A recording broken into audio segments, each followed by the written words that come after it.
Shalom, kasih karunia Kristus Yesus atas kita semua, sekarang sampai kekal. Amin. Mari kita baca Yeremia 31 ayat 3. Ya. Dari jauh Tuhan menampakkan diri kepadanya. Aku, Tuhan Allah, mengasihi engkau dengan kasih yang kekal. Sebab itu, aku, Tuhan Allah, melanjutkan kasih setiaku kepadamu. Jadi katakan firman Tuhan, saudara, aku, Tuhan, mengasihi engkau dengan kasih yang kekal. Ini ditujukan pada umatnya, ya. Sebab itu dikatakan aku melanjutkan kasih setiaku kepadamu, anugerah. Jadi menurut Yeremia 31 ayat 3, jenis kasih yang ada pada Tuhan kepada umatnya adalah kasih yang kekal. Nah, sedikit tambahan pengetahuan firman, saudara. Kalau kita memahami Yeremia 31 ini, rupanya janji kedatangan Kristus Yesus, Tuhan Yesus, itu dinubuatkan di sini. Ya. Yeremia 31 bahwa Allah akan membarui janjinya, yaitu untuk menghapus dosa manusia, perjanjian yang baru. Yeremia 31:15 saya bacakan. Ini lucu. Beginilah firman Tuhan, ini tergenapi saudara. Dengar. Di Rama, di Bethlehem terdengar ratapan tangisan yang pahit pedih. Rahel menangisi anak-anaknya. Rahel itu gambaran dari ibu Israel, ya. Ia tidak mau dihibur karena anak-anaknya, sebab mereka tidak ada lagi. Ya. Tandanya apa bahwa Tuhan akan mengasihi umatnya? Tandanya ini, bahwa nanti di Bethlehem, di Rama, akan ada pembantaian bayi-bayi. Nah, bukankah ini sudah digenapi pada masa Tuhan Yesus? Betul ya? Herodes the Great yang pertama itu dia membunuh bayi-bayi pada peristiwa kelahiran Tuhan Yesus. Nah, kemudian ini menarik saudara. Yeremia 31:22 saya bacakan. Berapa lama lagi engkau mundur maju, hai anak perempuan yang tidak taat? Yang B ini saudara perhatikan. Sebab Tuhan menciptakan sesuatu yang baru di negeri, ya. Perempuan merangkul laki-laki. Nah, ini tandanya juga bahwa suatu perjanjian baru yang isinya adalah kasih Tuhan yang kekal itu diawali dengan tadi Rahel menangisi anak-anaknya di Rama, di Bethlehem. Kemudian ada di ayat 22 spesifik juga bahwa Tuhan menciptakan sesuatu yang baru di negeri, perempuan merangkul laki-laki. Maksudnya apa ini? Artinya bahwa janji ini akan dilaksanakan melalui seorang wanita, seorang perempuan. Ya, ini tepat sekali saudara. Perhatikan, Tuhan menciptakan sesuatu yang baru di negeri. Kata negeri ini pakai kata bahasa Ibrani yang artinya bumi. Jadi maknanya di dalam teks masoretiknya bisa seperti ini. Tuhan menciptakan sesuatu yang baru di bumi. Nah, saudara, kata firman ini, kalimat firman ini tidak bisa tidak di dalam Tuhan Yesus Kristus, maknanya adalah kiasan tetapi sekaligus juga harafiah. Gimana Pak maksudnya? Karena memang sebelum Yesus hadir dan sesudah Yesus naik, di bumi ini, di dunia ini, eret ini, tidak ada sesuatu pun ciptaan yang baru. Maksud saya gini, semua ciptaan yang ada sekarang yang termasuk teknologi yang canggih, ini bukan tergolong ciptaan baru, tetapi tergolong temuan baru, seperti itu saudara. Ciptaan itu harus creatio ex nihilo. Apa itu? Diciptakan dari nihil, dari ketidakadaan. Creatio, creation, ciptaan. Ex, mantan. Ex itu meninggalkan, gitu ya. Jadi creatio ex nihilo itu diciptakan dari ketidakadaan. Nah, kalau temuan ini, temuan apa nih? Teknologi ini itu creatio ex materia, dibentuk dari materi yang sudah ada, diciptakan dari materi yang sudah ada. Nah, ini ayat 22 ini, kelahiran Tuhan Yesus itu adalah suatu pekerjaan baru Tuhan yang dimulai dari kelahiran Putra Tunggal Allah melalui wanita, yaitu Maria. Dan ini betul-betul hanya sekali terjadi, kira-kira 2000 tahun yang lalu. Sesuatu yang terjadi kepada alam semesta ini hanya satu kali, yaitu lahirnya Sang Firman Allah menjadi manusia melalui seorang wanita. Nah, lanjut di sini. Ini spesifik juga bahwa perempuan merangkul laki-laki. Nah, ini bisa ditafsirkan terpisah. Nah, kalau dalam teks masoretiknya, perempuan merangkul laki-laki ini bisa juga maknanya perempuan melamar laki-laki. Nah, ini petunjuk yang unik. Yang mana kalau ada seorang rabi Yahudi modern yang mau nerima, maka mereka akan ngerti bahwa oh ini sudah terjadi 2000 tahun lalu dalam peristiwa pernikahan Yusuf dengan Maria, ibu dari Yesus Kristus. Gini saudara, di budaya Ibrani tidak ada wanita melamar laki-laki. Tapi peristiwa Maria, ibunya Tuhan Yesus, malaikat Tuhan itu yang melamar Yusuf. Nah, bagi Maria gitu toh. Nah, ini sesuatu yang baru juga dalam pemaknaan. Tapi kita hari ini tidak mau dalemi ke sana. Saya mau lanjut pada topik yang lebih penting menurut saya. Itu kan tafsir-tafsir yang sudah tergenapi dalam Yesus itu bermanfaat untuk menyatakan kebenaran bagi orang-orang Yahudi yang menolak Yesus di Israel sana, gitu. Ya, Yeremia 31 ini sudah digenapi di dalam Kristus Yesus. Sekarang yang mau kita soroti adalah ini saudara, bahwa Yeremia 31 ini merupakan puncak dari kasih Allah pada umat manusia melalui janji nubuatan di Yeremia atau oleh Nabi Yeremia, yaitu bahwa kembali ke ayat 3 ya, Tuhan semesta alam itu mengasihi umat miliknya dengan kasih yang kekal. Baca lagi ya ayat 3. Yeremia 31:3. Dari jauh Tuhan menampakkan diri kepadanya, aku mengasihi engkau dengan kasih yang kekal. Sebab itu aku melanjutkan kasih setiaku kepadamu. Gitu saudara. Nah, setelah Tuhan Yesus naik, maka dunia sekarang punya dua warna, saudara. Ini kelanjutan ya. Setelah Yesus, maka dunia punya dua warna. Dengarkan ini dulu. Yaitu yang pertama, warna Kristus. Warna Kristus itu apa? Kasih yang kekal. Kasih Bapa yang kekal pada umatnya. Yohanes 3 ayat 16. Dan warna dunia yang kedua adalah kebencian, kepahitan, kedengkian, dan segala permusuhan. Nah ini saudara, kebenaran dari firman ini adalah orang percaya sekarang juga punya pergumulannya. Tadi kan Tuhan mengasihi umatnya dengan kasih yang kekal gitu.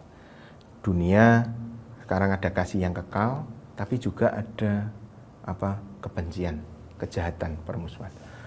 Nah, karena meskipun kita adalah ciptaan baru dan pilihan Tuhan, tapi kita juga masih tinggal dalam tubuh dosa, daging dosa. Kita juga masih tinggal di dalam dunia yang isinya dosa. Nah, saudara, seringkali kita gini, ini yang perlu kita pahami, pentingnya kasih Tuhan ini. Bahwa permusuhan itu kadang-kadang di dalam keseharian kita nongol, hadir di dalam hidup kita. Gitu.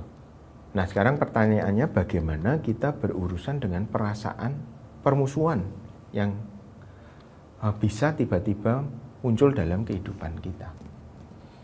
Nah, cara kita berurusan dengan hal ini akan punya dampak besar bagi pertumbuhan manusia roh kita di dalam Yesus Kristus, agar kita tidak menjadi bantat rohani gitu, atau mandek rohani gitu ya. Nah, beberapa kali di dalam M3 kami sharing bahwa kadang lucu karena tidak ada hujan, tidak ada angin, ada teman-teman ini yang mengalami tiba-tiba dimusuhi oleh orang-orang di sekitarnya gitu. Ada yang cerita tiba-tiba dimusuhi rekan kerjanya, marah-marah karena perkara yang sepele. Kemudian ada yang cerita juga tiba-tiba dimusuhi saudaranya, ya. Ada lagi yang tiba-tiba ditukari atau dimusuhi oleh sahabatnya sendiri. Nah, saudara, ini semua pasti bisa terjadi di dalam hidup orang percaya, hidup kita. Saya pernah dengar Gus Dur, nih saya catat ini. Dia bicara kayak gini. Ya, Gus Dur almarhum pernah ngomong gini. Ya, sebenar apapun tingkahmu, ya, sebaik apapun perilaku hidup kita, kebencian dari manusia itu pasti ada. Nah, kalau Gus Dur, beliau lanjut dengan nasihat. Dia bilang, jangan ambil pusing gitu aja kok repot gitu ya. Ya, itu mengabaikan. Nah, bagaimana dengan kita sebagai orang percaya? Kalau kita menghadapi kebencian, apa yang harus kita perbuat? Nah, ini di dalam Yeremia 31:3 sudah dicatat jelas. Saya bacakan lagi supaya ingat. Aku mengasihi engkau dengan kasih yang kekal, sebab itu aku melanjutkan kasih setiaku kepadamu. Jadi sesungguhnya kasih yang Tuhan anugerahkan melalui Yesus Kristus adalah kasih yang jenisnya kekal, saudara. Nah, kasih kekal ini yang dimasukkan dalam hati orang percaya, orang pilihannya, gereja, yaitu saudara dan saya. Itu ada di Yohanes 17:26, saya akan bacakan Yohanes 17:26.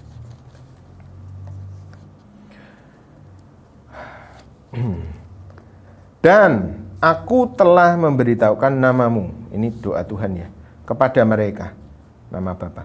Dan aku akan memberitahukannya supaya kasih yang engkau berikan kepadaku ada di dalam mereka. Ya, nangkep ya. Kasih yang diberikan Bapa kepada Yesus supaya itu ada di dalam mereka. Mereka di sini kita, saudara dan saya. Dan aku di dalam mereka. Nah, ini bukankah ini janji yang luar biasa, saudara? Rupanya kasih yang ajaib itu yang ada di dalam Tuhan Yesus, di dalam Bapa dan Roh Kudus, itu juga ada di dalam kita. Dan kasih itu sifatnya kekal, saudara. Begini, saudara. Kalau kita tinggal di dalam dunia, dunia itu penuh dengan kebencian. Tapi sejak Tuhan Yesus hadir, dunia ini tadi sudah diwarnai dengan kasih Tuhan. Nah, bagi kita orang percaya, kita mesti berusaha oleh Roh Kudus untuk memahami bahwa memang di dunia ini ada yang namanya kebencian, permusuhan. Bahkan situasinya tidak dapat kita kendalikan. Situasi permusuhan itu di luar kontrol kita. Nah, maka kita harus menyadari kembali bahwa kemarahan itu, saudara, sifatnya situasional. Jengkel itu sifatnya situasional bagi orang percaya. Bahkan permusuhan itu pun juga sifatnya situasional, ya. Tetapi kasih itu tidak situasional. Kasih itu kekal. Pengampunan itu juga kekal. Kasih dan pengampunan sifatnya kekal dan ada di dalam hati kita. Ini khusus orang percaya. Maka artinya, saudara, situasi hidup kita bisa dengan tiba-tiba mempertemukan kita dengan permusuhan, kemarahan, jengkel, benci, cemburu. Tapi sadari bahwa kasih yang ada di dalam kita itu sifatnya kekal. Dan sebagai orang percaya kita punya firman dan Roh Kudus yang akan menolong kita memadamkan kebencian, permusuhan. Kasih yang kekal itu. Nah, tapi orang yang tidak bisa memadamkan permusuhan di dalam batinnya, maka di dalam dirinya itu dia belum menerima kasih Kristus, saudara. Nah ini juga di dalam Lukas 6 dicatat, dikatakan di sana bahwa kalau kamu mengasihi orang yang mengasihi kamu, apakah jasamu? Seperti itu. Ini Yesus yang berkata. Orang-orang berdosa juga berbuat demikian. Tapi kamu berbeda. Kasihilah musuhmu dan berbuatlah baik kepada mereka.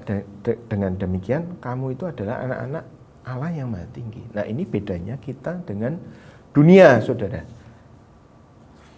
Nah dari firman Tuhan ini akhirnya kita ngerti bahwa segala ketidakbaikan yang kita alami dari dunia ini, dari manusia, tidak akan pernah bisa membatalkan kasih Tuhan yang sudah ada di dalam hati kita, yang sifatnya kekal.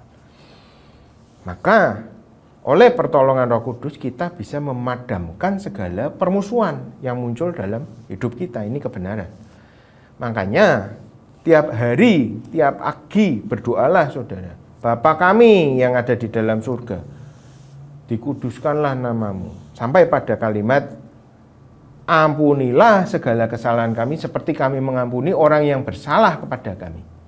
Nah, kalau kita sungguh-sungguh, maka kita betul-betul sudah memadamkan segala permusuhan di dalam kehidupan kita. Itu, saudara. Tiap kali ingat ada permusuhan, ada sifat permusuhan itu muncul, maka tiap kali itu juga mulut kita melepaskan pengampunan dan doa kita memberkati orang yang membenci kita, yang memusuhi kita dengan berkat dan kehidupan. Nah, ada cerita, saudara. Oh, saya tidak bisa, Pak. Ada yang sharing, saya tidak bisa, saya belum bisa memberkati, saya belum bisa mendoakan. Nah, saya pastikan bahwa itu semua bohong. Bukan tidak bisa, tetapi tidak mau. Nah, ini berat. Kalau tidak mau mengampuni, maka bertobatlah. Karena dosamu sendiri depan Tuhan itu sangat banyak dan menjijikkan dosa kita ini. Tapi toh Tuhan ampuni, Tuhan bebaskan kita. Tuhan pulihkan kita dan Tuhan berkati kita. Apa ndak malu sama Bapa di surga? Ya, mau kita jelek aja diampuni, diterima jadi anak Tuhan, kok kamu ndak mau ngampuni orang? Nah, saudara, perasaan kewarasan yang memandang diri sendiri sebagai tidak lebih baik dari orang lain, sifat yang waras ini, bahwa aku bukan pribadi mulia, aku bukan pribadi kudus suci tanpa celah, tetapi aku adalah orang berdosa yang diampuni Tuhan Yesus. Nah, perasaan yang waras semacam ini harus kita pelihara.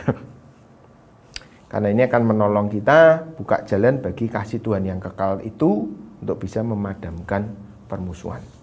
Sayangnya hari-hari ini banyak orang yang tidak waras, merasa dirinya sempurna dan merendahkan saudara-saudarinya seperti itu. Nah, saya mendorong supaya kita punya kewarasan. Kita ini adalah musuh Allah yang diampuni dan dikasih, diangkat jadi anaknya. Orang-orang yang penuh cacat celah, orang-orang yang penuh kerusakan, tapi kita diampuni, dipulihkan, disembuhkan. Kok tidak mau ngampuni orang lain gitu. Padahal Tuhan sudah berjanji bahwa ada kasih yang kekal di dalam kita, kasih yang sama yang membuat Yesus itu bisa ngomong di atas kayu salib, ampuni Tuhan mereka yang membunuh aku, sebab mereka tidak tahu apa yang mereka perbuat. Amin. Saudara, kiranya renungan singkat ini bisa nolong kita, umat Tuhan di akhir zaman ini, agar senantiasa tinggal dalam kasih yang kekal. Nah, situasi di dunia ini bisa berubah jadi apa saja, dan pasti cenderung menjadi makin jahat, tetapi kasih yang kekal ada di dalam hati kita, dan itu adalah kasih yang sama persis dengan kasih yang ada di dalam Yesus Kristus. Nurut pada Roh Kudus, ampuni dan bebaskan orang-orang. Tuhan Yesus memberkati kita semua. Shalom.